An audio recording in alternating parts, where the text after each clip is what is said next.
လူနဲ့စကားတတိထားစကားပြောလို့ရှိရင်စကားကောင်းတိုင်းစကားကောင်းမဖြစ်ဘူးတဲ့ကောင်းတဲ့စကားပြောပြီမဲ့လို့မကောင်းတဲ့စကားဖြစ်သွားတတ်သေးတယ်ဒါကြောင့်မို့စကားပြောပြီဆိုတဲ့အခါသို့မဟုတ်တရားဟောပြီဆိုတဲ့အခါပုဂ္ဂိုလ်ရွေးချယ်ပြီးတော့ပြောရလူတိုင်းကိုပြောတဲ့စကားကောင်းဟာစကားကောင်းမဖြစ်ဘူးလို့မြတ်စွာဘုရားကတတိပေးဆုံးမတဲ့အနေနဲ့သုတ်တန်တစ်ခုကိုဟောကြားထားတာရှိတယ်ပေါ့အဲ့ဒီသုတ်တန်ကိုဒုက္ခထာသုတ်တန်လို့စကားကောင်းမဖြစ်ဘူးလို့ကောင်းတဲ့စကားပင်ဖြစ်စေကမူပုဂ္ဂိုလ်နဲ့အဝင်ခွင်ကြမဖြစ်ဘူးဆိုရင်စကားကောင်းမဖြစ်နိုင်ဘူးတဲ့ဒါကြောင့်မို့လူရဲ့အခြေအနေကိုကြည့်ပြီးတော့စကားကောင်းတောင်မှပုဂ္ဂိုလ်နဲ့လိုက်အောင်နားထောင်သူနဲ့လိုက်အောင်ပြောနိုင်မှစကားကောင်းလို့ဒီလိုသတ်မှတ်တာဒါလည်းလူလောကမှာနေစဉ်နဲ့ပြပြောဆိုဆက်ဆံနေကြရတော့မိမိပြောတဲ့စကားရဲ့အောင်မြင်မှုထိရောက်မှုအကျိုးသက်ရောက်မှုရှိအောင်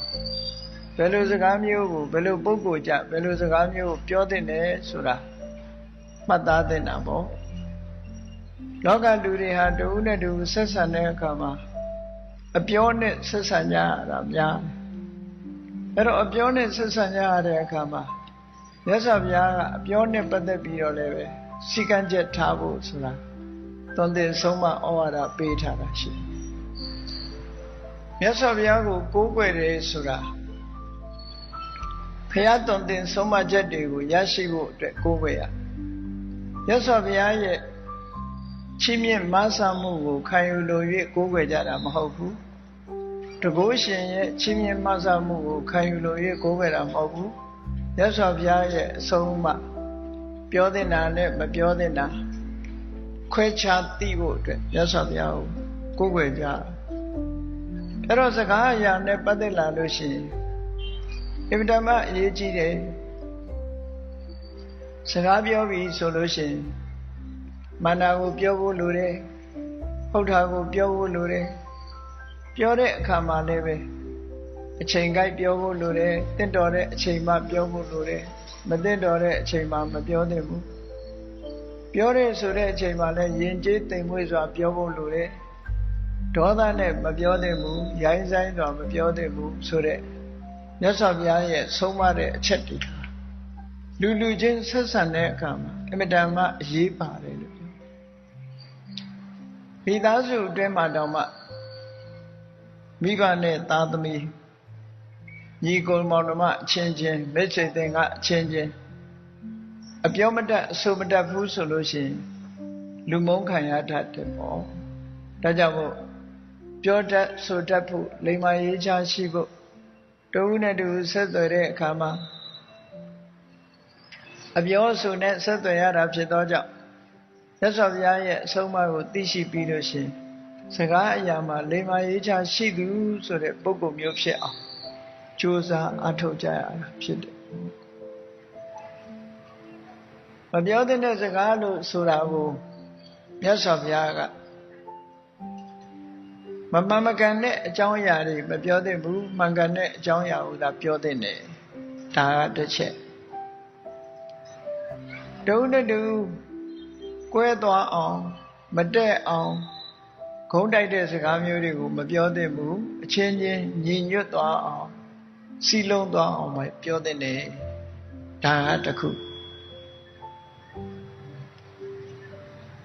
ချမ်းတမ်းရိုင်းပြတဲ့စကားမျိုးကိုမသုံးသင့်ဘူး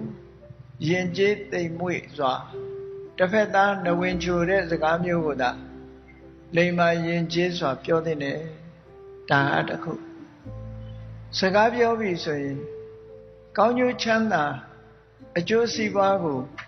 ဖြတ်လို့ဖြည့်ဆည်းဖြစ်တဲ့စကားမျိုးကိုမပြောသင့်ဘူးတဲ့အကျိုးပြုတဲ့စကားမျိုးကိုသာပြောသင့်တယ်ဟောဒါကတစ်ခုစကားအရာ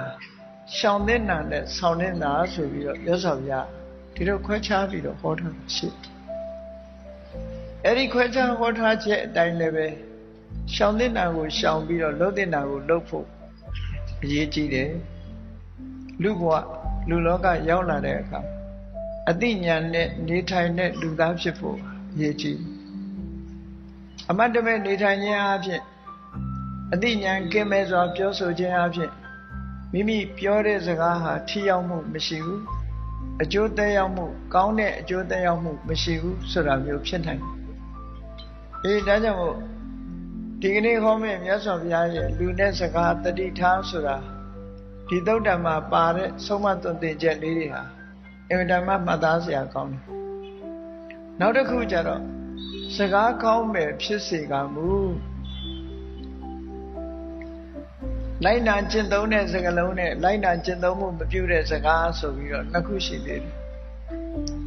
ဆရာမိဘတွေကမိမိတို့ရဲ့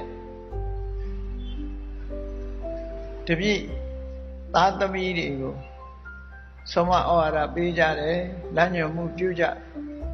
အဲ့ဒီလိုလမ်းညွှန်မှုပြုတဲ့အခါမှာလိုက်နာသူရှိတယ်လို့မလိုက်နာသူလည်းရှိတယ်လိုက်နာလို့ရှိရင်ကောင်းကျိုးချမ်းသာတွေရပြီးတော့မလိုက်နာဘူးဆိုရင်အကျိုးဖြစ်ထွန်းမှုရှိမှာမဟုတ်ဘူး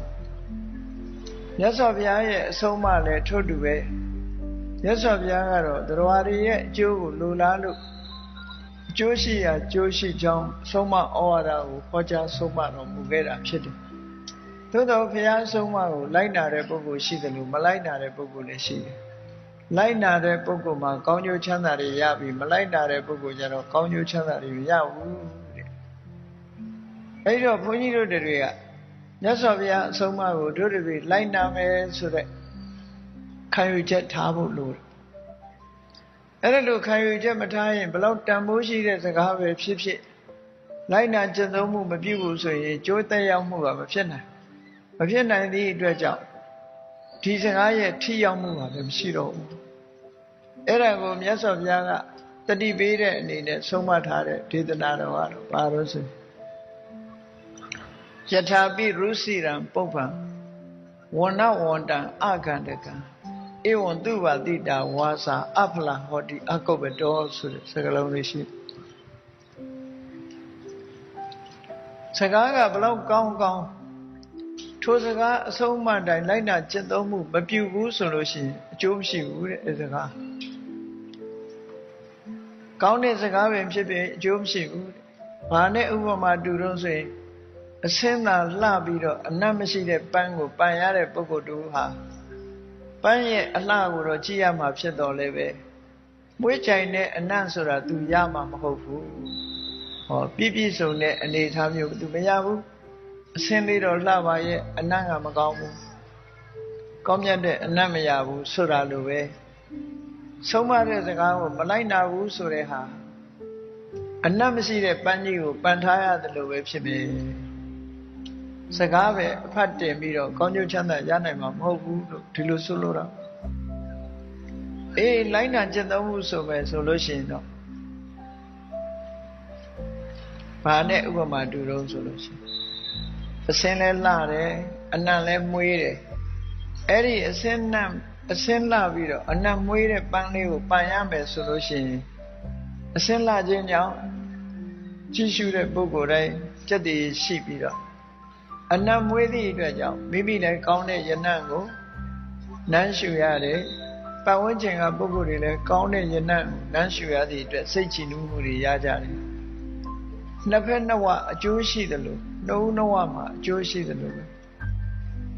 ဧဝံသူဝတိတဝါစာသဗလဟောတိကုပ္ပတောလိုက်နာကျင့်သုံးမယ်ဆိုရင်အလွန်တန်ဖိုးရှိတဲ့စကားတစ်ခုဟာကောင်းမြတ်တဲ့အကျိုးကျေးဇူးတွေကိုဖြစ်ပေါ်စေမှာပါအစင်းလည်းလှမယ်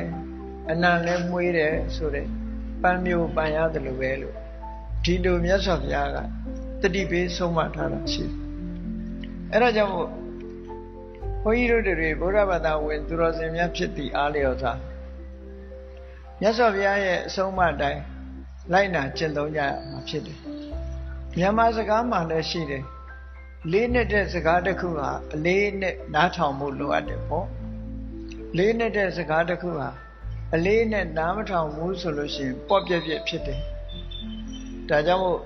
ရှေးကမြန်မာစကားပုံထဲမှာပြောတာ ထောင်တန်တဲ့စကားရဲလင်ပေါ့ပြက်ဆိုတာမျိုးစကားတစ်ခုကထောင်တန်ပြီးတော့တန်ဖိုးရှိတဲ့စကားမျိုးပဲဖြစ်စေရဲသွမ်းသွေးလို့ရှိရင်ထိုစကားရဲ့တန်ဖိုးဟာရောကျသွားနိုင်တယ်ဒါကြောင့်မို့အလေးနဲ့မှတ်သားရမယ့်နေရာမှာအလေးနဲ့မှတ်သားဖို့လိုအပ်တယ်နောက်တစ်ခုကတော့ပြောကြသေးတယ်တကယ်ကိုတန်ဖိုးရှိတဲ့အရာတစ်ခုဟာတန်ဖိုးရှိတဲ့နေရာကိုအသုံးချမှသာလေတကယ်တန်ဖိုးဆိုတာတက်လာမှာဖြစ်တယ်ဂါထာပေးတေးဖြစ်တဲ့နော်အမှန်တမ်းတန်ဖိုးရှိတဲ့ဂါထာတစ်ခုဟာလိုက်နာကျင့်သုံးလို့ကောင်းတဲ့ဂါထာတစ်ခုတချင်းလုပ်ပြီးတော့ဆိုပြလိုက်လို့ရှိရင်တန်ဖိုးဟာရောကျသွားတယ်ဒီလိုလဲဆိုတာရှိတယ်ပေါ့ဒါကြောင့်မို့စကားလို့ဆိုတဲ့အတိုင်းပဲဘလောက်ပဲကောင်းတဲ့စကားပဲဖြစ်ဖြစ်နားထောင်တဲ့ပုဂ္ဂိုလ်လိုက်နာတဲ့ပုဂ္ဂိုလ်နဲ့အဝင်ခွင်ချဖြစ်ဖို့လိုအပ်တယ်ဒါကြောင့်မို့လူနဲ့စကားတတိထားဖို့လိုအပ်တယ်ပေါ့စကားပြောတိုင်း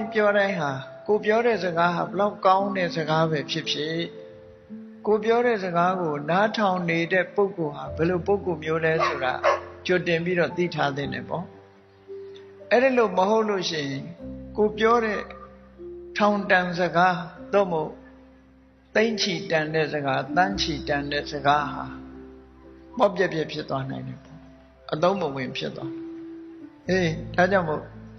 စကားပြောပြီးဆိုရင်လူတိုင်းဒီမြတ်စွာဘုရားရဲ့အဆုံးအမကိုတတိယပြီး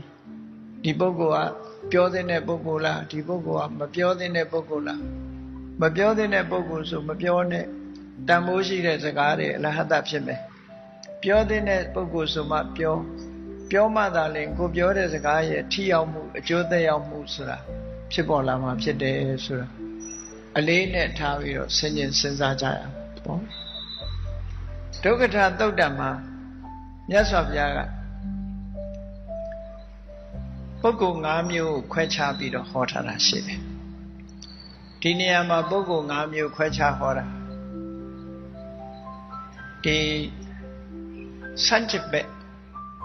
ပုဂ္ဂိုလ်2ဦးကိုအတွဲလိုက်ပုဂ္ဂိုလ်10မျိုးကိုအတွဲလိုက်လုပ်တဲ့အခါကျတော့ပုဂ္ဂိုလ်5ဦး5မျိုးဖြစ်တယ်ပေါ့နံပါတ်1အတွဲကဘာလဲလို့ဆိုရင်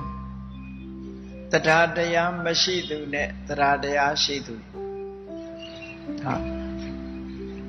ဒါကပထမနံပါတ်1အနေနဲ့တရားတရားရှိတဲ့ပုဂ္ဂိုလ်ကတရားတရားမရှိတဲ့ပုဂ္ဂိုလ်ရဲ့တရားတရားရှိတဲ့ပုဂ္ဂိုလ်ရဲ့နောက်ပုဂ္ဂိုလ်2မျိုးဟာခွဲခြားထားကိုပြောမဲ့ပုဂ္ဂိုလ်ဟာဘယ်လိုပုဂ္ဂိုလ်မျိုးလဲဆိုတာသိတာအဲ့တော့ဒီနေရာမှာတရားတရားလို့ဆိုတာဘယ်လိုဟာကိုခေါ်တာတော့ဆိုတရားတရားဆိုဒီမှာကောင်းတဲ့ဘက်ကိုစိတ်ဝင်စားတယ်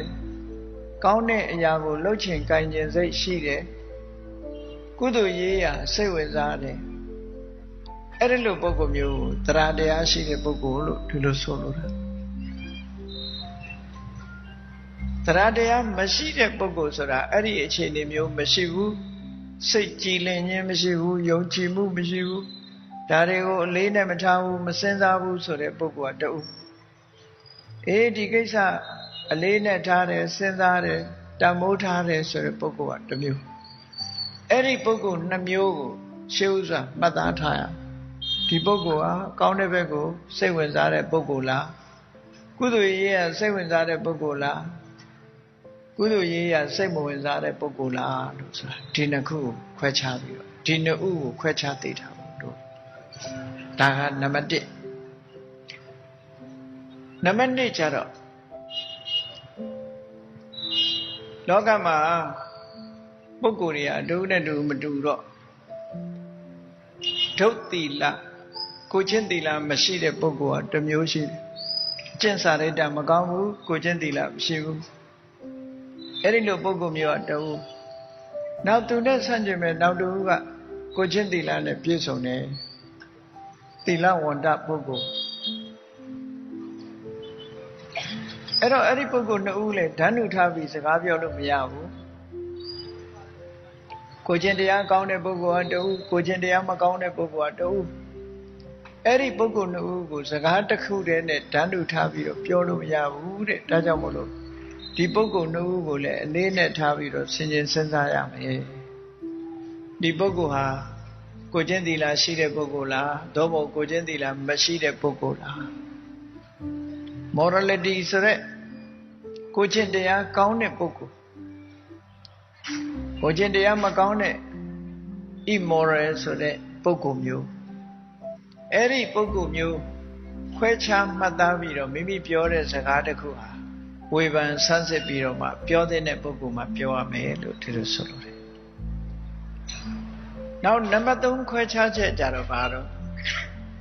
အပ္ပတုတ္တနဲ့ဘောဓုတ္တလူဆိုတာတချို့ပုဂ္ဂိုလ်တွေကဓမ္မရေးရနဲ့ပတ်သက်ပြီးတော့လုံးဝလေ့လာလိုက်စားမှုမရှိဘူးအသိဉာဏ်ကင်းတယ်တရားဓမ္မနဲ့ပတ်သက်ပြီးတော့လေ့လာတာမရှိဘူးမှတ်သားထားတာမရှိဘူးနာယူထားတာမရှိဘူးဒီပြင်ဘက်မှာဘဝတုဒ္ဒရှိခြင်းရှိမယ်တရားဓမ္မနဲ့ပတ်သက်လာလို့ရှိရင်လုံးဝဘဝတုဒ္ဒမရှိတဲ့ပုဂ္ဂိုလ်မျိုးလည်းရှိတယ်နောက်တစ်ဖက်ကကြည့်လိုက်လို့ရှိရင်ဘဝတုဒ္ဒ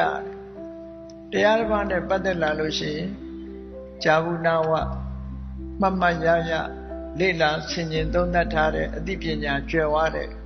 ဘောဓုတကျွယ်ဝတဲ့ပုဂ္ဂိုလ်မျိုးလည်းရှိတယ်အဲ့တော့သုဒ္ဓမရှိတဲ့ပုဂ္ဂိုလ်နဲ့သုဒ္ဓရှိတဲ့ပုဂ္ဂိုလ်ဒီနှစ်ဦးကိုစကားတစ်မျိုးတည်းပြောလို့ရှိရင်ပုဂ္ဂိုလ်တူအတွက်စကားကောင်းဖြစ်ပေမဲ့လို့နောက်တူအတွက်စကားကောင်းဖြစ်ချင်မှဖြစ်မယ်ဒါကြောင့်မို့လို့ဒီပုဂ္ဂိုလ်နှစ်ဦးကိုလည်းခွဲခြားမှတ်သားပြီးတော့မှစကားကိုပြောရမှာဖြစ်တယ်ပေါ့ဒီလိုဆိုတာပါနော်ဟောနောက်နံပါတ်4ကျတော့ဘာတော့ဆိုရင်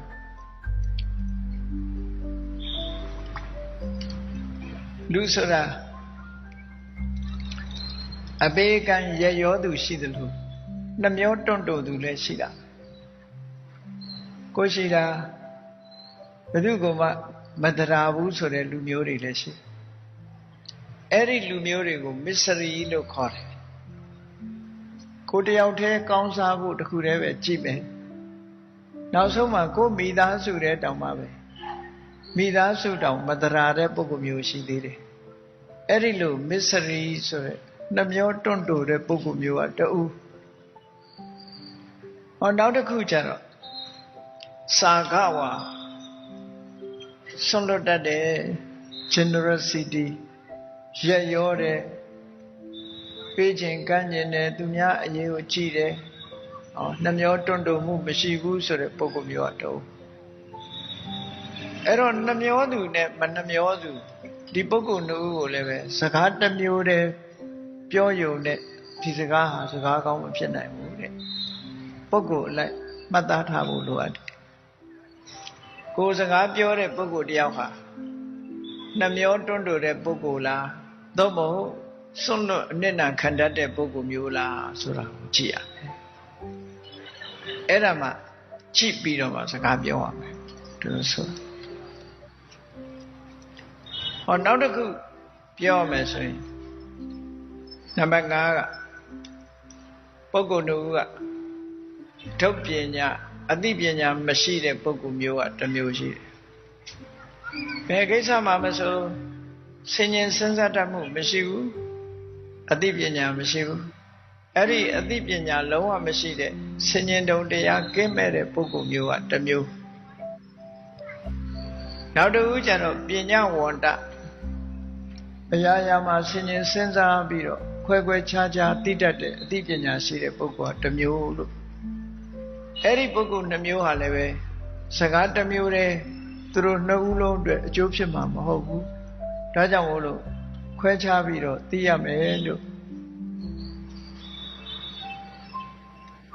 အစုလိုက်ကြတော့ပုဂ္ဂိုလ်5မျိုးတဦးစီခွဲလိုက်တဲ့အခါပုဂ္ဂိုလ်10မျိုးလို့ဒီလိုဆိုတာပေါ့နော်အဲ့တော့တရားတရားမရှိသူနဲ့တရားတရားရှိသူသီလမရှိသူနဲ့သီလရှိသူသုတမရှိသူနဲ့သုတများပြားသူနှမျောတွန့်တိုသူနဲ့အနှမျောမရှိသူပညာမဲ့သူနဲ့ပညာရှိသူလို့ဟော ပုဂ္ဂိုလ်ဒီလိုခွဲခြားပြီးတော့ကြည့်ရအဲ့ဒီလိုလောကမှာလူတွေဟာအမျိုးမျိုးအစားအစာရှိနေတဲ့ထဲမှာနံပါတ်1ဆင်ញင်သုံးသပ်ရမှာငါပဲအမျိုးတည်းပါတယ်လေတရားတရားမရှိတဲ့အမျိုးလားတရားတရားရှိတဲ့လူမျိုးလားခွဲခြားသိဖို့ကိုချင်းသီလမရှိတဲ့လူလားကိုချင်းသီလရှိတဲ့လူလားတုဒ္ဒကင်းမဲ့တဲ့ပုဂ္ဂိုလ်လားတုဒ္ဒများပြားတဲ့ပုဂ္ဂိုလ်လားနှမျောတွန့်တိုတဲ့ပုဂ္ဂိုလ်လားရရောစွန့်လွတ်နိုင်တဲ့ပုဂ္ဂိုလ်မျိုးလားအသိဉာဏ်ကင်းမဲ့တဲ့ပုဂ္ဂိုလ်လားအသိဉာဏ်ကျွယ်ဝတဲ့ပုဂ္ဂိုလ်လားဆိုတာကိုယ့်ကိုယ်ဆင်ញင်စဉ်းစားပြီးတော့မိမိကိုယ်တိုင်ကမကောင်းတာရှောင်ကောင်းတာကိုဆောင်ရမှာဖြစ်သည့်အတွက်ကြောင့်ကိုဖြစ်တဲ့ပုဂ္ဂိုလ်မျိုးကဘယ်လိုပုဂ္ဂိုလ်မျိုးလို့ဆိုနံပါတ်1ကိုယ့်ကိုငါသည်တရားတရားကင်းမဲ့သူမဖြစ်စေရတရားတရားရှိသူသာဖြစ်စေရမည်ကိုယ့်ကိုရှိဥစွာပြင်ရငါသည်တရားတရားကင်းမဲ့သူမဖြစ်စေရတရားတရားရှိသူသာဖြစ်စေနံပါတ်2ငါသည်ကိုချင်းသီလမရှိသူမဖြစ်စေရကိုချင်းသီလနဲ့ပြည့်ဝသူသာဖြစ်စေရမည်နောက်တစ်ခုကနံပါတ်3ကငါသည်ဘဟုတုတကင်းမဲ့သူမဖြစ်စေရဘဟုတုတကြွယ်ဝသူသာဖြစ်စေရမည်ငါပြည်သည်နှမျောတွန့်တိုသူမဖြစ်စေရရေရောသူပေကန္တသူသာဖြစ်စေရမည်နံပါတ်5ကျတော့ငါသည်ပညာကင်းမဲ့သူမဖြစ်စေရပညာရှိသူသာဖြစ်စေရဒါကိုယ့်ကိုနံပါတ်1ပြင်ရကိုယ့်ကိုဆန်းစစ်ကြည့်ရငါပဲမျိုးစားလဲဆိုတာကိုကြွတင်ပြီးတော့ဆန်းစစ်ရဆန်းစစ်ပြီးတဲ့အခါမှာကိုယ့်ကိုကောင်းတဲ့ပုဂ္ဂိုလ်ဖြစ်အောင်ကိုယ်ကိုယ်တိုင်ပြုပြင်ကြိုးစားဖို့လိုအပ်တယ်အဲ့ဒီပုဂ္ဂိုလ်ရဲ့အနေအထားတစ်ခုကိုစကားနဲ့စမ်းသပ်လို့ရပြောစကားတစ်ခုနဲ့စမ်းသပ်ပြီးတော့ကြည့်လို့ရပြောစကားကလည်းပဲဒီနေရာမှာ5မျိုးခွဲခြားပြီးတော့မှတ်သားရပြောတဲ့စကားကစကား5မျိုးရှိတယ်နံပါတ်1ကတတ္ထာကထာတရားတရားနဲ့ပတ်သက်တဲ့စကားမျိုးတရားတရားဆိုတာဘယ်လိုကောင်းတာဥပမာဆိုတော့မြတ်စွာဘုရားတရားတရားနဲ့ပတ်သက်ပြီးဟောတာရှိတယ်တတ္တိတဝိတ္တံပုရိသတ္တသစ္ထံလောကမှာပုဂ္ဂိုလ်တူတယောက်ရဲ့အမျက်ဆုံးဥစ္စာဆိုတာတရားတရားပဲတရားတရားဟာအကောင်းဆုံးဥစ္စာနဲ့အလားတူတူတယ်လို့တရားကိုချီးမွမ်းပြီးတော့ဟောကြားတယ်မြတ်စွာဘုရားအာလဝကဗိလူကြီးကမေးတဲ့အခါမှာကေတုရဝိတ္တံပုရိသတ္တသစ္ထံလောကကြီးမှာတဲ့ပုဂ္ဂိုလ်တူတယောက်ရဲ့အကောင်းမြတ်ဆုံးချီးမွမ်းတိုက်ဆုံးပစ္စည်းဥစ္စာ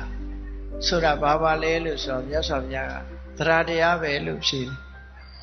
ဘာဖြစ်လို့တော့ဆိုတော့တရားရှိလို့ကုသိုလ်ကောင်းမှုပေါ်မှာစိတ်ဝင်စားလို့ကုသိုလ်ကောင်းမှုတွေလုပ်ပြီးဆိုရင်ဒီပုဂ္ဂိုလ်ဟာအတိုင်းအဆမရှိတဲ့ချမ်းသာကြွယ်ဝမှုကိုရရှိနိုင်တာဟုတ်တန်တရားမှာမဆင်းရဲတဲ့ပုဂ္ဂိုလ်ချမ်းသာကြွယ်ဝတဲ့ပုဂ္ဂိုလ်ဟာတရားတရားကိုအခြေခံပြီးတော့ရတာဒါကြောင့်မို့တရားတရားနဲ့ပတ်သက်ပြီးတော့မြတ်စွာဘုရားဟောတယ်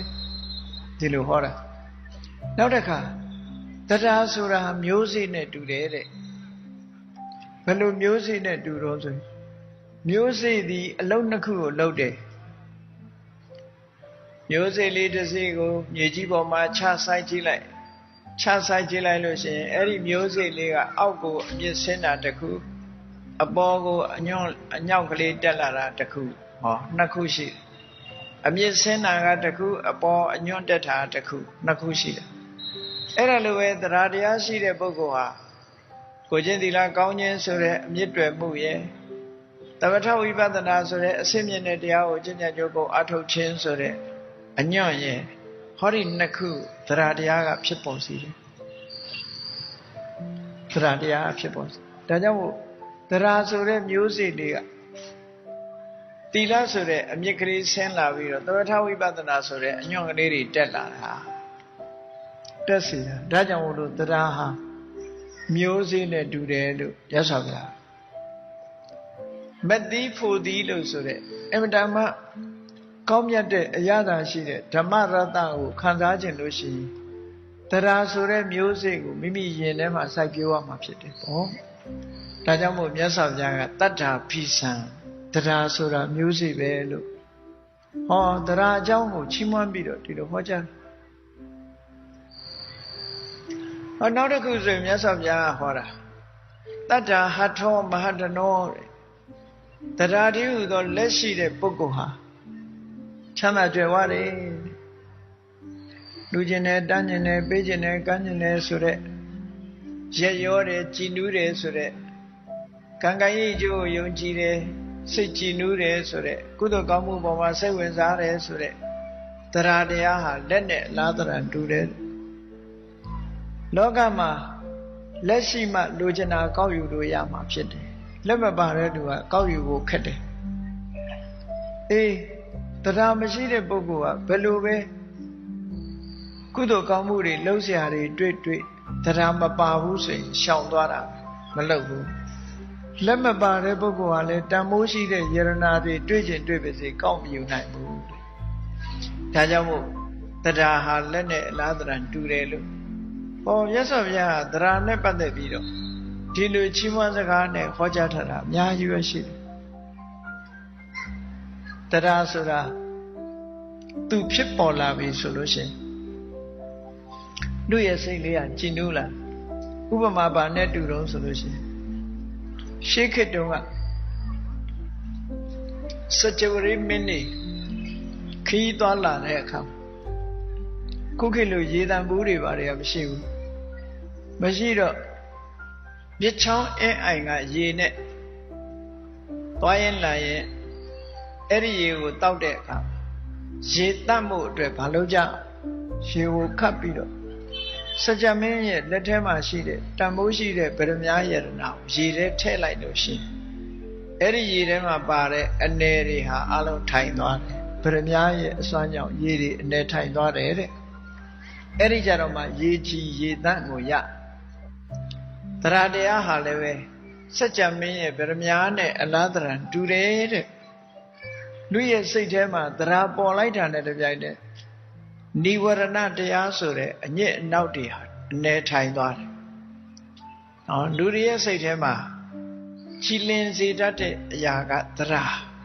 နောက်ကျစေတတ်တဲ့အရာကနိဝရဏနိဝရဏဆိုတာဘာတွေတုံးလို့မေးလိုက်လို့ရှိရင်မျက်စိကမြင်ပြီးတော့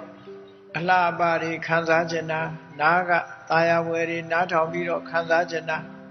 နှာခေါင်းကမွေးကြိုင်တဲ့အနံ့တွေနမ်းရှူပြီးခံစားကျင်တာလျှာကကောင်းတာတွေစားပြီးရတာခံကျင်တာ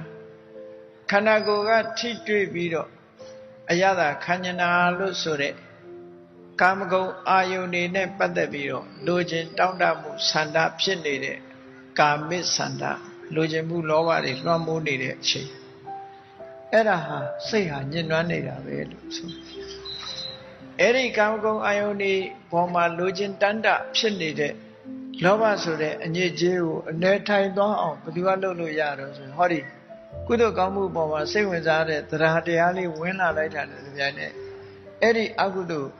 ကာမိဆန္ဒဆိုတဲ့အညစ်အကြေးဟာအနေထိုင်သွားတယ်ဒါကတစ်ခုနောက်တစ်ခုစိတ်ရဲ့အညစ်အကြေးကလူဆိုတာအလိုကျနေရင်တစ်မျိုးအလိုမကျဘူးဆိုလို့ရှိရင်ဆိုပါစို့ကလေးတွေစိတ်ကောက်နေပြီဆိုရင်ထမင်းကျွေးလို့လည်းမရဘူးเนาะချော့ရတယ်စိတ်ပြေသွားသည့်ဒီအောင်ချော့ကြအဲ့ဒါလိုပဲလူတွေရဲ့စိတ်ထဲမှာလည်းအလိုမကျဖြစ်နေပြီစိတ်ကောက်နေပြီဆိုရင်ဗျာပါဒဆိုတဲ့ဒေါသတရားကလွှမ်းမိုးထားအဲ့ဒီဗျာပါဒဆိုတဲ့ဒေါသတရားဟာစိတ်ရဲ့အညစ်အကြေးတစ်ခုပဲအဲ့ဒီစိတ်ရဲ့အညစ်အကြေးကိုလည်းသူ့တဏ္ဍာနဲ့မှာတရားဆိုတာလေးဖြစ်ပေါ်လိုက်တာနဲ့တပြိုင်နက်စိတ်အလိုမကျတာတွေအကုန်ပြောက်သွားပြီးတော့အနေထိုင်ပြီးတော့ကြည်လင်သွားတယ် Such a man, but a mere and not tell like that. She had G. Dwather, G. Dwather, did you so? Oh, there are the other, but the pure as a gari, Tata, Kata, Saga, there are never the Saga. Oh, don't I go on so in years of Yaga Tata, Tadu, but they teach down. Good Anama, the Radia, she near a county, the Radia, she name a county. Have you little? Say Chinumuri, she name a good diary, Surapita. The Rashima Gudu Surapita. Tajamo. The Rawenla, Sigli, Gila, we say, Divarana, and Nigeria.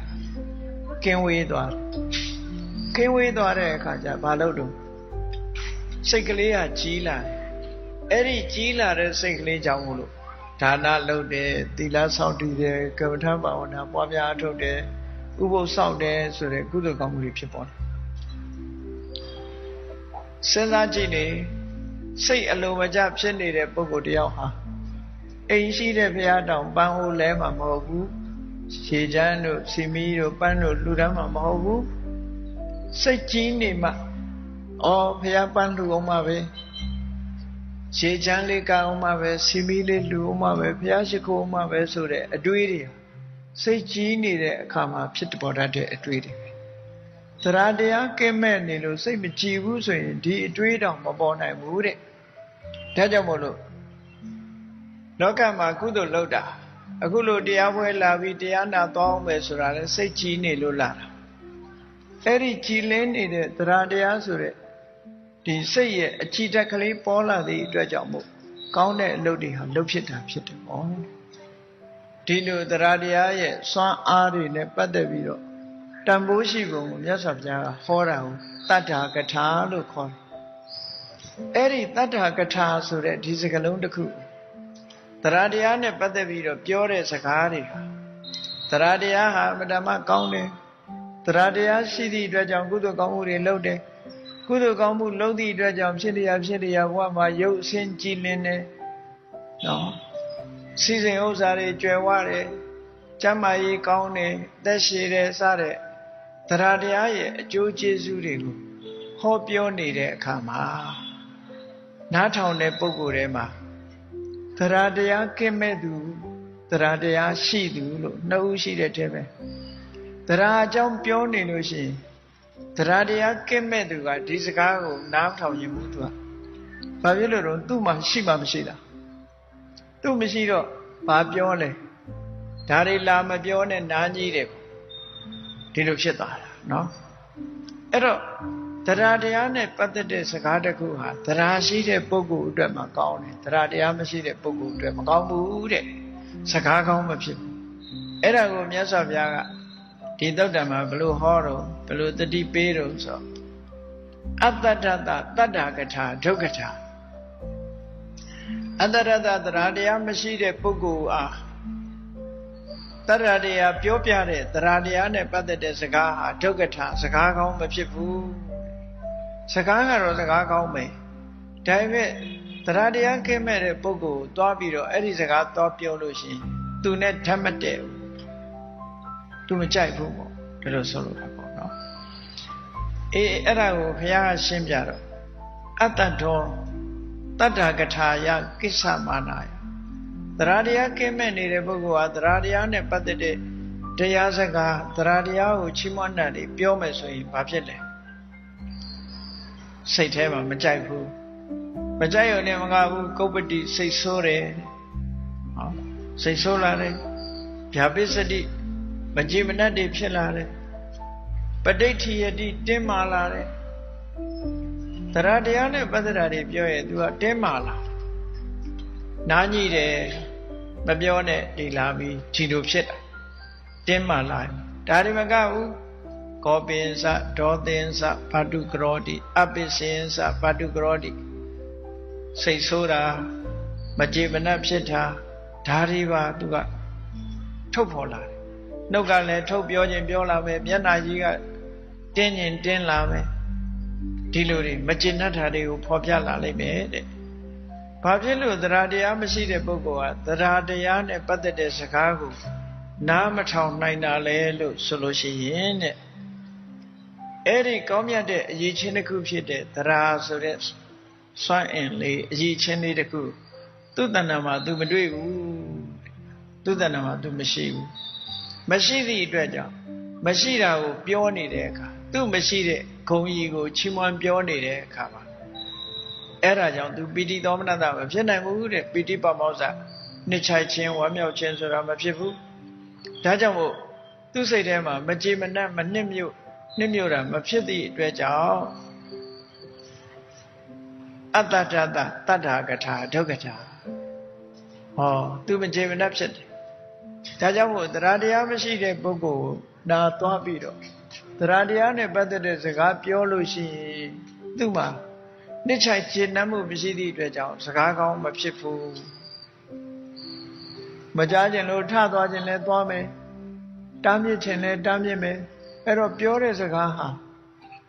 အဆုံးသတ်ခြင်းမှလည်းတတ်ရဒီလိုဆိုလိုတာပေါ့အဲ့တော့စကားကောင်းမဖြစ်တော့ဘူးလို့မြတ်စွာဘုရားကဒါကြောင့်တရားတရားနဲ့ပတ်သက်တဲ့တတ္ထာကထာမျိုးကိုပြောမယ်ဆိုလို့ရှိရင်ကိုပြောတဲ့စကားကိုနားထောင်နေတဲ့ပုဂ္ဂိုလ်ဟာတရားတရားရှိတဲ့ပုဂ္ဂိုလ်ဟုတ်မဟုတ်ဟုတ်မှပြောပါမဟုတ်တာသွားပြောရင်တော့ကိုပြောတဲ့စကားဟာထောင်တန်တဲ့စကားပဲဖြစ်စေစကားကောင်းဖြစ်မှာမဟုတ်ဘူးလူနဲ့စကားတတိထားဆိုတာအဲ့ဒါပြောတာနော်လူရဲ့အခြေအနေကိုကြည့်ပြီးစကားတစ်ခုပြောကြဟုတ်ပြီနောက်တစ်ခုပြောမယ်ဆိုလို့ရှိရင်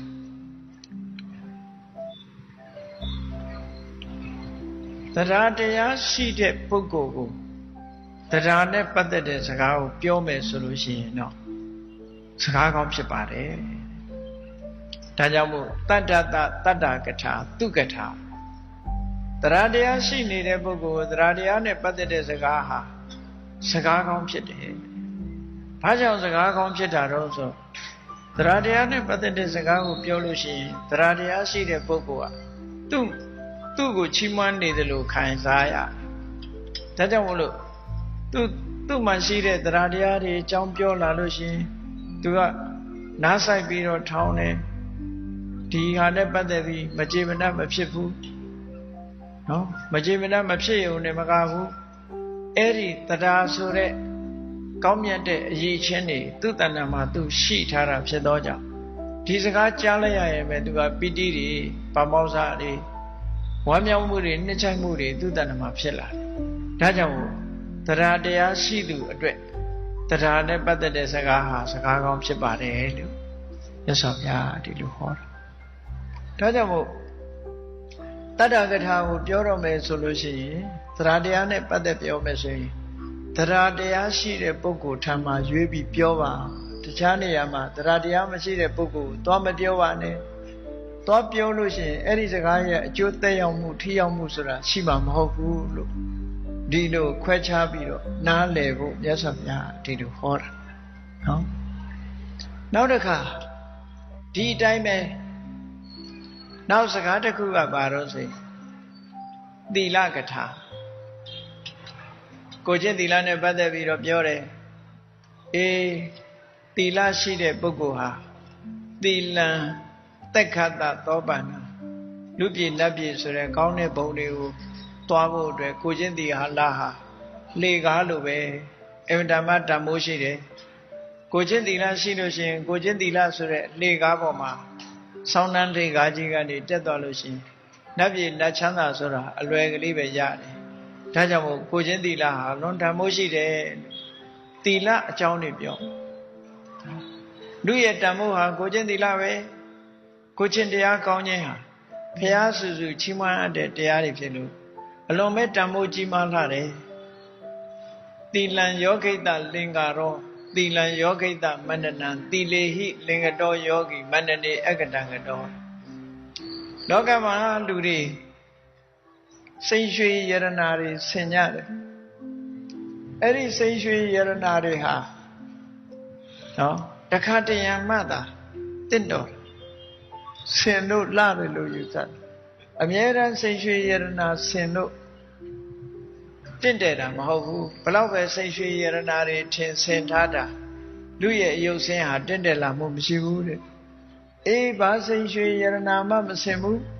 ကိုချင်းသီလရှိတဲ့ပုဂ္ဂိုလ်ကိုကြည့်လိုက်အမြဲတမ်းချက်တည်ရှိတယ်ဒါကြောင့်မို့သီလယောဂိတလင်္ကာတော့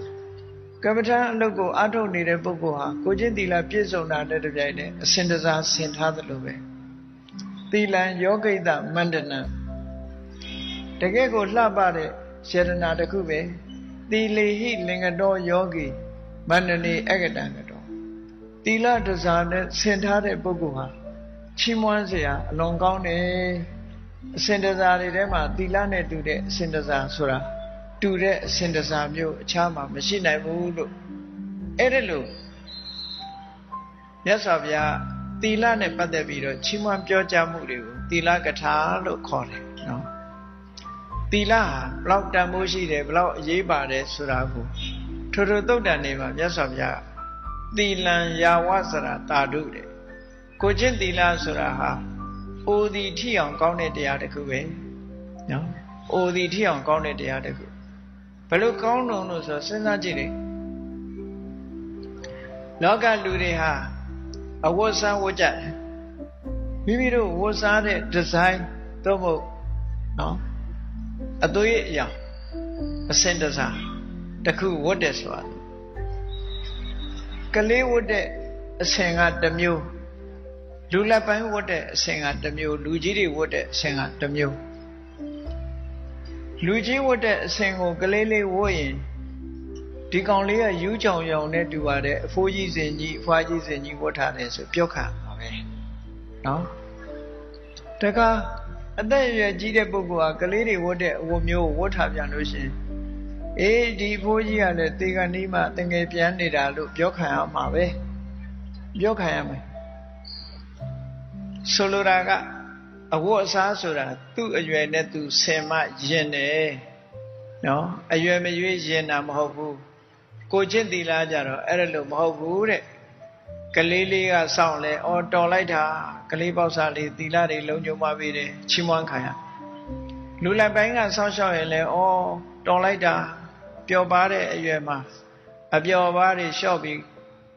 သီလဆောင်ပေါ်ရပါပြီလေအသက်အရွယ်ကြီးတဲ့အခါလဲဂုဏ်တည်ရှိလာပါပြီတယ်အသက်အရွယ်နဲ့လိုက်အောင်ကိုချင်းသီလတွေကောင်းပါပြီတယ်ဆိုပြီးသီလဆိုတဲ့အစဉ်တစားကြတော့လူတိုင်းကလက်ခံပြီးအရွယ်မရွေးချီးမွမ်းပွဲရတာဖြစ်တယ်ဒါကြောင့်မို့မြတ်စွာဘုရားကိုချင်းသီလဆိုတာအိုဒီထိအောင်ကောင်းတယ်လို့ဒီလိုခေါ်တာအဲ့ဒီကိုချင်းသီလနဲ့ပြည့်စုံတာဟာလူရဲ့တန်ဖိုးပဲအသက်တရားရှည်ပေမဲ့လို့ကိုချင်းသီလမရှိဘူးဆိုရင်တန်ဖိုးမရှိဘူးတနေ့တရက်တင်အသက်ရှင်ပေမဲ့လို့ကိုချင်းသီလနဲ့အသက်ရှင်မယ်ဆိုရင်ချီးမွမ်းတိုက်ပါပြီတယ်လို့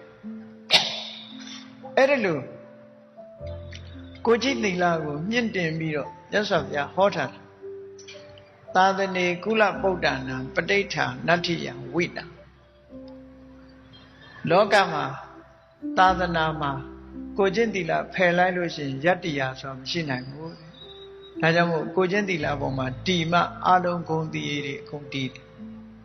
ဒီလိုဆိုရင်လောကမှာရနိုင်တဲ့ကုသိုလ်ကောင်းမှုတွေမှန်သမျှကိုချင်းသီလရှိမှရတန်ဖိုးရှိတဲ့ရှင်သေစီဟာတိမ်ကြီးရွှေခွက်မှသာရှိတယ်ဆိုတာလိုပဲတည်နိုင်တယ်ဆိုတာလိုပဲကုသိုလ်ကောင်းမှုတွေအဖို့တန်တဲ့ကုသိုလ်ကောင်းမှုတွေမှန်သမျှကိုချင်းသီလရှိမှကိုချင်းသီလမရှိဘူးဆိုလို့ရှိရင်နော်ဘာနဲ့တူတော့ဆိုရင်ရှေးမလုံးနဲ့အိုးထဲမှာရေထည့်တယ်လို့ပဲရှိုးကြသွားမှာပဲဒါမှမဟုတ်ကိုချင်းသီလဟာလွန်တန်မိုးရှိတယ်လို့ကိုချင်းသီလနဲ့ပတ်သက်ပြီးတော့ဒီလိုဟောတာမြတ်စွာဘုရားကိုချင်းသီလကိုတန်မိုးထုံးပြီးဟောတယ်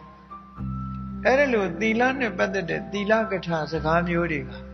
ဘယ်လိုပုဂ္ဂိုလ်တွေကမှနှစ်ချိုက်ပြီးဘယ်လိုပုဂ္ဂိုလ်ကမနှစ်ချိုက်တုံးဆိုသီလမရှိတဲ့ပုဂ္ဂိုလ်နာသွားပြီးတော့သီလအကြောင်းတွေပြောမယ်ဆိုမယ်ဆိုလို့ရှိရင်နော်ဒုသီလတသီလကထာဒုက္ခထာသီလမရှိတဲ့ပုဂ္ဂိုလ်ကိုသီလနဲ့ပတ်သက်တဲ့စကားသွားပြောလို့ရှိရင်ဒုက္ခထာစကားကောင်းမဖြစ်ဘူးအဲ့တော့ဘယ်လိုပုဂ္ဂိုလ်မှစကားကောင်းဖြစ်တော့ဆိုရင်သီလဝန္တတသီလကထာဒုက္ခထာသီလရှိတဲ့ပုဂ္ဂိုလ်ရှေ့မှာသီလနဲ့ပတ်သက်တဲ့စကားပြောမှစကားကောင်းဖြစ်တယ် ဘာကြောင့်လဲဆိုရင်သီလမရှိတဲ့ပုဂ္ဂိုလ်ကသီလနဲ့ပတ်သက်တဲ့စကားပြောရင်သူစိတ်တူတယ်မလို့ခြင်းမှုမနှစ်သက်ဘူးမကြိုက်ဘူးသီလရှိတဲ့ပုဂ္ဂိုလ်ကြတော့သီလအကြောင်းချီးမွမ်းပြောကြားလို့ရှိရင်သူကိုယ်တိုင်ပြည့်စုံတဲ့သီလဆိုတော့အင်တာမတန်မိုးထားပြီးသီလရှိတဲ့အကြောင်းပြောတဲ့သီလကထာစကားကိုနားထောင်ပြီးသူ့မှာပီတိတွေဖြစ်ရတယ်တဲ့ဒါကြောင့်မို့လို့သူ့အတွက်ကတော့စကားကောင်းပဲဒီလိုဆိုတာပေါ့နော်အေးဒါကြောင့်မို့မြတ်စွာဘုရားကသီလကထာဆိုတဲ့သီလရှိတဲ့စကားသီလအကြောင်းပြောခြင်းတယ်ဆိုလို့ရှိရင်လည်းသီလရှိတဲ့ပုဂ္ဂိုလ်ကိုပဲပြောပါသီလမရှိတဲ့ပုဂ္ဂိုလ်ကိုသွားမပြောပါနဲ့သွားပြောလို့ရှိရင်စကားကောင်းမဖြစ်ဘူးကိုပြောတဲ့စကားအဆုံးသတ်ခြင်းမှလည်းတတ်မယ်အပြစ်ပြောခံရခြင်းလည်းပြစ်ခံမယ်ဒီလိုဆိုလိုတယ်ပေါ့နော်အေးဒါကြောင့်မို့လို့လူနဲ့စကားဟာအခုလိုပိုင်းခြားပြီးတော့မှတ်သားပြီးစကားဆိုတာစကားကောင်းဖြစ်အောင်ပြောရမယ်ဒီလိုဆိုတာဟောနောက်တစ်ခုကတုတ္တကထာတုတ္တကထာဘုဒ္ဓရဲ့တန်ဖိုးတွေကိုပြောတာတုတ္တဝုထောဘုဒ္ဓဆိုတဲ့လက်နဲ့ကင်ဆောင်ထားတဲ့ပုဂ္ဂိုလ်ဟာအကုတလံပဇေတိကုတလံဘာဝေတိတာဝိဇံပရိဝေစေတိအနဝိဇံခဏတိတိတုတ္တဆိုတဲ့အကြမ်းမြင်ဘောဓုတလက်နဲ့ကင်ဆောင်ထားတဲ့ပုဂ္ဂိုလ်တယောက်ဟာအကုသိုလ်ကိုဖယ်လှန်နိုင်ပြီးကုသိုလ်တရားတွေကိုရယူနိုင်တယ်အပြစ်ကင်းတာတွေကိုရှောင်ကျဉ်ပြီးတော့အပြစ်ကင်းတဲ့တရားတွေကိုရယူနိုင်တယ်တုတ္တဆိုတာအမှန်တမ်းအရေးကြီးတယ်အကောင်းနဲ့အဆိုးအကြောင်းနဲ့အကျိုးခွဲခြားသိပြီးတုတ္တရှိတဲ့ပုဂ္ဂိုလ်ဟာကောင်းတာကိုသာရအောင်ယူနိုင်တဲ့စွမ်းရည်တတ်သိရှိတယ်ဒါကြောင့်မို့လူတိုင်းတုတ္တဆိုတာရှိရမယ်တုတ္တနဲလို့ရှိရင်ဘာဖြစ်လဲအပတုတ္တယံပုရိသောပလိပတ်တော်ဝဇီရတိ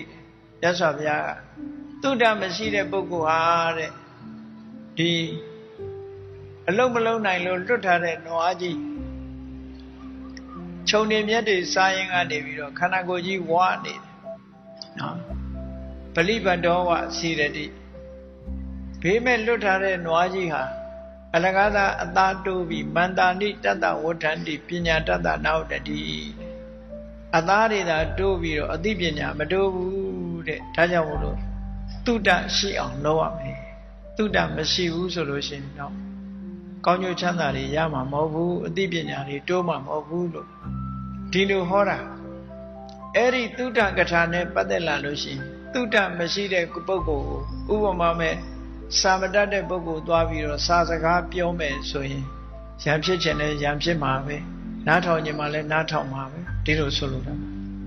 ဟေတုတ္တဆိုတဲ့စာစကားပေစကားပြောတာဟာစာတတ်တဲ့ပုဂ္ဂိုလ်ပြောပါမှသူကဒါဟာလက်ခံပြီးတော့သူကျင့်တတ်တဲ့စကားဖြစ်လို့စကားကောင်းဖြစ်တယ်ဒါကြောင့်မို့အပ္ပတုတ္တသတုတ္တကထာဒုက္ခထာတုတ္တမရှိတဲ့ပုဂ္ဂိုလ်ကြောင့်နာသွားပြောတဲ့တုတ္တကထာဟာစကားကောင်းမဖြစ်ဘူးတဲ့ဘဟုတုတ္တသတုတ္တကထာသူကထာဘဟုတုတ္တရှိတဲ့ပုဂ္ဂိုလ်ပြောမှဒီတုတ္တကထာဆိုတဲ့တုတ္တနဲ့ပတ်သက်တဲ့စကားဟာစကားကောင်းဖြစ်တယ်လို့မြတ်စွာဘုရားကဒီလိုရှင်းပြတာနော်ဒါကြောင့်မို့လို့ဒီနေရာမှာလည်းပဲလူနဲ့စကားခွဲခြားပြီးတော့သိဖို့လိုတယ်စာစကားပေစကားပြောကြလို့ရှိရင်ဘုဒ္ဓတရှိတဲ့လူအချင်းချင်းပဲပြောရလုံးဝတုတ္တမရှိတဲ့ပုဂ္ဂိုလ်ကြားသွားမပြောလေနဲ့ချီးမွမ်းခံရမှလည်းမဟုတ်ဘူးနှစ်သက်ကျေနပ်မှုကိုလည်းရမှာမဟုတ်ဘူးလို့ဒီလိုဆိုလိုတယ်ပေါ့နောက်စကားတစ်ခုကတော့စာဂကထာလို့ခေါ်တယ်လူရေးတန်းရေးနဲ့ပတ်သက်တဲ့စကားလူရေးတန်းရေးနဲ့အိမ်မှာနေတယ်ဆိုလို့ရှိရင်နှမျောဝန်တုံမှုဆိုတဲ့မစ္စရိယတရားကိုဖယ်ရှားပြီးတော့ပေးဖို့ကံဖို့အစဉ်သင်းဖြစ်နေတဲ့မௌဒ္ဒစာကီလွတ်လွတ်ကျွတ်ကျွတ်စွန့်ကြဲတိုင်းဗျာစယောဂောတောင်းတဲ့ပုဂ္ဂိုလ်တွေအတွက်နော်တောင်းလို့လွယ်ကူတယ်ပယတပါဏိ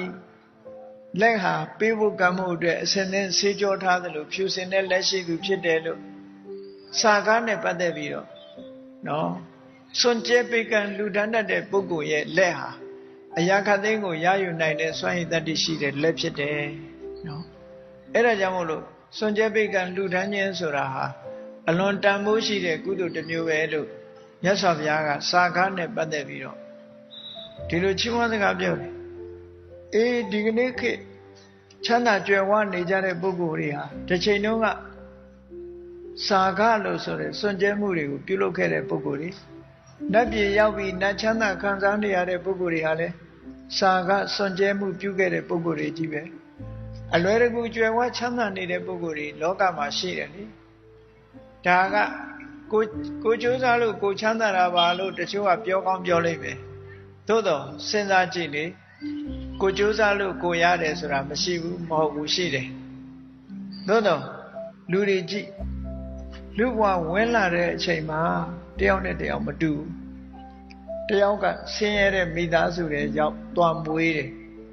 တယောက်ကချမ်းသာတဲ့မိသားစုတွေမှာသွားမွေးတယ်ဘာဖြစ်လို့ဒီလိုဖြစ်ရလဲဆင်းရဲတဲ့မိသားစုတွေသွားမွေးတဲ့ပုဂ္ဂိုလ်ကတစ်ချိန်တုန်းကစာကဆိုတာမလုပ်ခဲ့တာပေါ့ချမ်းသာတဲ့မိသားစုတွေသွားပြီးတော့လူဖြစ်တဲ့ပုဂ္ဂိုလ်ကတစ်ချိန်တုန်းကလူမှုတန်းမှုဆိုတဲ့စာကတရားကြိုးစားအထောက်ခဲ့တဲ့ပုဂ္ဂိုလ်ဖြစ်တာအဲ့ဒါကြတော့ကိုလုံးလို့ရတာမဟုတ်ဘူးနော်ကံတရားကနေခွဲခြားပြီးတော့ပို့တာလုံးလို့ကိုယ်တိုင်ရွေးရမယ်ဆိုရင်ချမ်းသာတဲ့မိဘကိုပဲရွေးမှာပေါ့လူတိုင်းဟာတဲကုတ်သေးပဲရွေးမလဲတိုက်ပေါ်ပဲရွေးမှာပေါ့သို့တော့အဲ့လိုလုပ်လို့ရလားဆိုမရဘူးကံကနေပြီးတော့စီမံဖန်တီးပေးလိုက်တဲ့အတိုင်းဆင်းရဲတာတို့ချမ်းသာတာတို့ဒီလိုဖြစ်တယ်ပေါ့ဒါကြောင့်မို့စာခနဲ့ပတ်သက်ပြီးကြည့်မယ်ဆိုရင်အေးလောကမှာစာခဆိုတဲ့တရားဟာကောင်းကျိုးချမ်းသာတွေပြည့်ဝပြီးစိစိမ်ဥစ္စာကြွယ်ဝခြင်းကိုဖြစ်ပေါ်စေတတ်တယ်လို့စာခလူမဲ့တန်းမဲ့လူတတ်တန်းတတ်တဲ့ပုဂ္ဂိုလ်တွေကိုအခုလိုစာခကထာနဲ့ပတ်သက်ပြီးတော့ချီးမွမ်းပြောကြအဲ့ဒါလို့ချီးမွမ်းပြောကြတဲ့အခါမှာမစ္စရိတစာခကထာဒုက္ကထာ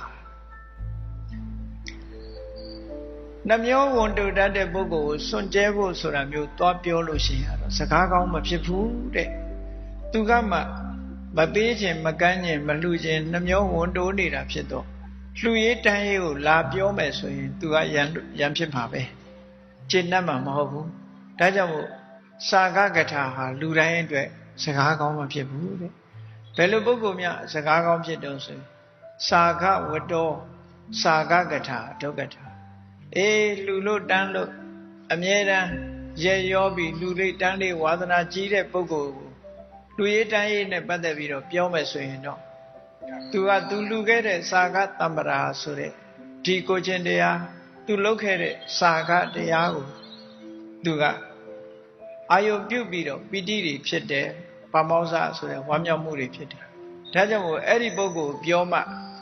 စာကကထာဆိုတဲ့စကားဟာစကားကောင်းဖြစ်တယ်လို့မြတ်စွာဘုရားဒီလိုဟောတာပေါ့ဟောနောက်ဆုံးတစ်ခုကတော့ဘာလဲပညာကထာအသိပညာရဲ့တန်ဖိုးနဲ့ပတ်သက်ပြီးပြောကြတယ်ပညာဟိသစ္စာလောကသမိလောကမှာပညာဟာအကောင်းဆုံးပဲဟောပညာသမားတွေကပညာကိုတန်ဖိုးထားဥစ္စာရဏနဲ့ပညာဘယ်ဟာကကောင်းလဲဘယ်ဟာကပိုကောင်းတယ်လဲလို့မေးတဲ့အခါဥစ္စာကပိုကောင်းတယ်လို့ပြောတဲ့လူရှိတယ်ပညာပိုကောင်းတယ်လို့ပြောသီရိမန္တဆက်မှာမောဟတထာနဲ့ကျန်တဲ့အမတ်ကြီးတွေဆွေးနွေးပြောကြတဲ့အခါမောဟတထာကပညာဟာတန်ဖိုးရှိတယ်လို့ပြောတယ်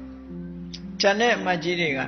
ပညာတဲ့ပိုတန်ဖိုးကြီးတာကသီရိလို့ဆိုတဲ့ဓနကုံယာရုကုံတွေကပို့ပြီးတော့တန်ဖိုးရှိတယ်ဆိုပြီးတော့ပြောကြတယ်နောက်ဆုံးတော့ပညာကတန်ဖိုးရှိတယ်ဆိုတာကိုလက်ခံလိုက်ရဘာဖြစ်လို့တုံးဆိုရင်လောကမှာပညာအရှိဆုံးပုဂ္ဂိုလ်ဟာဘယ်သူလဲလို့ဆိုလို့ရှိရင်မြတ်စွာဘုရားလောကပညာအရှိဆုံးပုဂ္ဂိုလ်ဖျားပြီးလို့ရှိရင်ပထမနေရာရတဲ့ပုဂ္ဂိုလ်ကဘယ်သူတုံးဆိုရင်တကုရှင်မဟုတ်ဘူးပညာရှိတဲ့ရှင်သာရိပုတ္တရာလိုအသိပညာကျွယ်ဝတဲ့ပုဂ္ဂိုလ်မျိုးဟာဖျားပြီးရင်ပထမနေရာမှာရတဲ့ပုဂ္ဂိုလ်တဲ့ဒါကြောင့်မို့လို့လောကမှာပညာဟာအမတန်မှတန်ဖိုးရှိပညာနရဏံယတနာအသိပညာဟာလူတို့အတွက်ယတနာပါပဲလို့ဒီလိုပညာကိုတန်ဖိုးထားပြီးတော့ လူလောကမှာလည်းကြည်လေပညာကိုတန်ဖိုးထားပြီးတော့ပြောကြလူလောကမှာကြည်မွေးလာတာနဲ့တပြိုင်တည်းလူတွေဟာမလုပ်ကြပညာရှာကြပညာသင်ကြမိသားစုတိုင်းမိမိတို့သားသမီးတွေကိုကြောင်းပို့ကြမလုပ်ဖို့လေပညာရှာဖို့အဲ့ဒီပညာလောကီပညာတောင်မှဤများကြိုးစားရတယ်ဆိုရင်ဒီတဲ့တန်ဖိုးရှိတဲ့လောကုတ္တရာပညာဆိုရင်မပြောနဲ့တော့ပညာရှိမှသူကအရာရာကိုခွဲခြားသိနိုင်တယ်ဆင်ញင်သုံးသပ်နိုင်တယ်ပညာမရှိတဲ့ပုဂ္ဂိုလ်တွေဟာဆင်ញင်သုံးသပ်နိုင်ခြင်းမရှိဘူးတဲ့ဒါကြောင့်မို့လို့ဒီပညာနဲ့ပတ်သက်ပြီးတော့ချီးမွမ်းပြောကြတဲ့အခါမှာလည်းပဲပညာမဲ့တဲ့ပုဂ္ဂိုလ်တွေကိုပညာအကြောင်းသွားပြောလို့ရှိရင်စိတ်ဆိုးတယ်သူတို့ကဘာဖြစ်လို့လဲသူ့မှာပညာမှမရှိတာဒါကြောင့်မို့လို့ဒုပညာတပညာကထာဒုက္ကထာပညာမရှိတဲ့ပုဂ္ဂိုလ်ကိုပြောတဲ့ပညာနဲ့ပတ်သက်တဲ့စကားဟာစကားကောင်းမဖြစ်ဘူးတဲ့ပညာဝတ္တောပညာကထာဒုက္ကထာပညာရှိတဲ့ပုဂ္ဂိုလ်ကိုပြောတဲ့ပညာနဲ့ပတ်သက်တဲ့စကားကမှစကားကောင်းဖြစ်တယ်ဟောစကားဟာဘလောက်ကောင်းတဲ့စကားပဲဖြစ်ဖြစ်ပုဂ္ဂိုလ်ကကောင်းမှပုတ်စကားကောင်းဆိုတာဖြစ်တယ်ဆိုတာဒီသုတ်တံကဒီလိုမြတ်စွာဘုရားကဟောကြားခဲ့တာဖြစ်ပါတယ်ဒါကြောင့်မို့တရားချစ်ခင်သူတော်စင်ပြိဿအပေါင်းတို့ပုဂ္ဂိုလ်ကိုခွဲခြားပြီးတော့သိဖို့လိုတယ်ပုဂ္ဂိုလ်၅မျိုးအကျဉ်းအပြင်ခွဲခြားသိပဲဆိုရင်ဒီပုဂ္ဂိုလ်ဟာတရားတရားရှိတဲ့ပုဂ္ဂိုလ်လားတရားတရားမရှိတဲ့ပုဂ္ဂိုလ်လားဒီပုဂ္ဂိုလ်ဟာကိုချင်းသီလရှိတဲ့ပုဂ္ဂိုလ်လားမရှိတဲ့ပုဂ္ဂိုလ်လားဒီပုဂ္ဂိုလ်ဟာသုဒ္ဓရှိတဲ့ပုဂ္ဂိုလ်လားသုဒ္ဓမရှိတဲ့ပုဂ္ဂိုလ်လားဒီပုဂ္ဂိုလ်ဟာနှမျောဝန်တိုတဲ့ပုဂ္ဂိုလ်လားစွန့်ကြဲမှုရှိတဲ့ပုဂ္ဂိုလ်လားဒီပုဂ္ဂိုလ်ဟာပညာမဲ့တဲ့ပုဂ္ဂိုလ်လားပညာရှိတဲ့ပုဂ္ဂိုလ်လားဆိုတာခွဲခြားသိပြီးတော့တရားနဲ့ပတ်သက်တဲ့စကားသီလနဲ့ပတ်သက်တဲ့စကားစာသုဒ္ဓနဲ့ပတ်သက်တဲ့စကားစာကနဲ့ပတ်သက်တဲ့စကားပညာနဲ့ပတ်သက်တဲ့စကားကိုသီလတရားရှိသူသီလရှိသူသုဒ္ဓရှိသူစာကရှိသူပညာရှိတဲ့ပုဂ္ဂိုလ်မျိုးပြောမှသာလဲစကားကောင်းဖြစ်တယ်တဲ့အဲ့ဒါလို့မဟုတ်ဘဲနဲ့တခြားပုဂ္ဂိုလ်သွားပြောလို့ရှိရင်စကားကောင်းမဖြစ်ဘူးလို့မြတ်စွာဘုရားရဲ့သွန်သင်ဆုံးမချက်ကိုနာယူမှတ်သားကြဖို့ပဲတရားချစ်ခင်သူတော်စင်ပြိဿအပေါင်းတို့ဒုက္ခထာသုတ်လာမြတ်စွာဘုရားရဲ့သွန်သင်ဆုံးမချက်ဟာမိမိတို့ရဲ့နေ့စဉ်ဘဝမှာကိုပြောတဲ့စကားသည်တန်ဖိုးရှိတဲ့စကားတစ်ခုဖြစ်ဖို့ရာအတွက်လူနဲ့စကားခွဲခြားပြီးတတိထားတတ်ဖို့အရေးကြီးတယ်ဆိုတာကိုနာယူမှတ်သားကြပြီးမိမိပြောတဲ့စကားသည်စကားကောင်းပင်ဖြစ်တော်လဲနာယူတဲ့ပုဂ္ဂိုလ်ကကောင်းမှမိမိပြောတဲ့စကားဟာစကားကောင်းဖြစ်တယ်လူတိုင်းအတွက်စကားကောင်းမဖြစ်ဘူးဆိုတာကိုတတိထားပြီးပြောရေးဆိုတာနဲ့ပတ်သက်ပြီးလိမ္မာရေးချရှိအောင်ကျင့်ကြံကြိုးကုပ်အားထုတ်တော်မူနိုင်ကြပါစေကုန်သတည်း